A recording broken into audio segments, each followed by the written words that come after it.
Okay, I want to first apologize that this clip might be a little shaky as I'm walking around. I don't have anything to stabilize it when I'm sticking it into small places like this. So I cut a hole in the floor underneath the bed. That hole is going to have 4 strain reliefs put into it. One strain relief is going to have both positive and negative for the 12 volt. Those 6 gauge wires will easily fit through one of the bigger strain reliefs.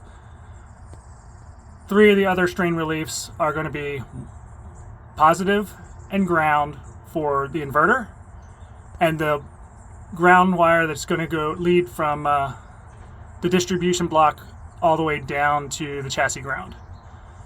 This area under the bed happens to also be above my pin box. So I've got a whole lot of area up here to work, a lot of area above this plastic. But the frame rail runs right here. So I had to cut some of this back to get the wires up to there. I'm not worried about it because there's a trim piece that's going to go right back up over and cover all that. So that'll happen. I already ran a string through here so I can start pulling the wires. And the wires will come through into where the other end of the string's coming out, right here, inside the storage compartment. Inside this storage compartment, there's enough room for the 4-aught cables to get through without pinching on anything. Nothing's going to rub anywhere. And I've got plenty of options on routing at this point. I have the wires already laid out. Get ready to pull them in. The black wire with the green tape is the inverter ground. And obviously the red wires for the inverter, those two are the same size. I still got to measure and cut off some of the other black wire there for the negative side of the battery. I've got 5 or so feet of extra red wire for the positive side of the battery, and hopefully I'll get all that wired up today. I've got all the cables run through, up through the plastic here and out at the pin box. That hole I showed you I cut out earlier. Right now it's just dangling down here, not put up inside yet. I was able to get holes punched into that sheet metal. The reason I have that hole in the wood so much larger is so I could actually get to those nuts and turn them and tighten them up. So now everything's up there, that's in there tight. I haven't siliconed anything, sealed it up, so I still want to run the wires through. I might have to move some things around a bit before then. And then once the wires are through, I'll lift it up a little bit, squirt some silicone under there, and that'll seal it off. Here's a view from the inside. I just have the flooring of the battery box, control box, whatever we're going to call this, in right now. I don't have any of the sides in. I just did it to test fit my location of my holes. For the sheet metal below it, looks like I lined it up pretty good. There's a couple of them that are slightly off, but the wires are not going to rub on anything in here, so I'm not worried about if they're slightly off. Next thing is to run the wires, verify everything, and see how it goes. Alright, quick tip. Before you run the wires through strain relief, put the cap and the rubber seal on the other side of it. Otherwise, you're going to have to do it twice. Ask me how I know. And with my strain relief, you notice this has a cone to it.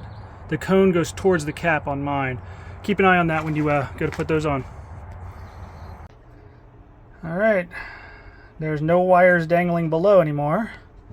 You can see the green taped black one and the red for the inverter. Got the other black one, well, like I said, it's very long because I was going to cut some off for the negative battery. And then you see the 12 volt lines.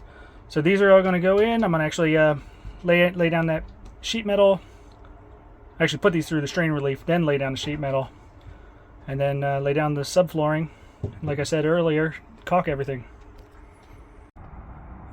Okay, it's time to be absolutely honest. I thought I can get away with these 3/4 knockout strain reliefs for the 4/aught wire, except for when you tighten them up and get them in there, they snug up a bit, and there was no way I was getting that 4/aught cable through there. So I ran out, got the next size up. Unfortunately, that means now I have to take that piece of metal and cut out some new holes. Alright, got the new cable glands strain relief, whatever you want to call them, in. Things aren't completely tight because obviously we haven't run them all yet, but they're going to come running out through the floor. My next step is to get that all underneath that metal, get that laid down with some good bead of silicone. Then we'll lay this plate on top and everything will be good.